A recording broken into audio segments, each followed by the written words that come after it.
দিনী ৰাতিৰ বুকু দেখা পাৰো তোমাৰ ছবি ধৰা দিলা গোপনে আহি হিয়াৰ কোন জুবিন দাৰ গামোচা আচলতে প্ৰথমে ইমান ভবা নাছিলোঁ তেওঁ গান লিখিম বুলি। তাৰপিছত তেওঁ হঠাৎ নাইকিয়া হৈ গ'ল। নাইকিয়া হৈ যোৱাৰ পিছত ইমান বেছি দুখ লাগিলে, মানে সেইখিনি সময়ত মই কি কৰিম কি নকৰিম ভাবিয়ে পোৱা নাছিলোঁ।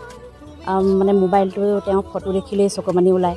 তাৰপিছত হঠাৎ ভাবিলোঁ তেওঁ গানবোৰ আৰু অলপ ভালদৰে যাতে বুজি পাওঁ, তাৰ বাবে মই গামোচাত প্ৰথমে মায়াবিনীটো লিখি তেওঁ আমাৰ ড্ৰয়িং ৰুমতে এখন ধুনীয়া মানে হেৰি কৰি সজাই থ'ম বুলি ভাবিছিলোঁ। কিন্তু যেতিয়া মই লগাই ল'লোঁ, মায়াবিনী লিখিলোঁ, মায়াবিনী লিখাৰ পিছতচোন মনটো আৰু গ'ল, মানে আৰু এটা লিখি চাওঁচোন তেনেকুৱা এটা ভাৱ হ'ল। আৰু তেনেকৈ লিখি মই 9টা কমপ্লিট কৰিলোঁ।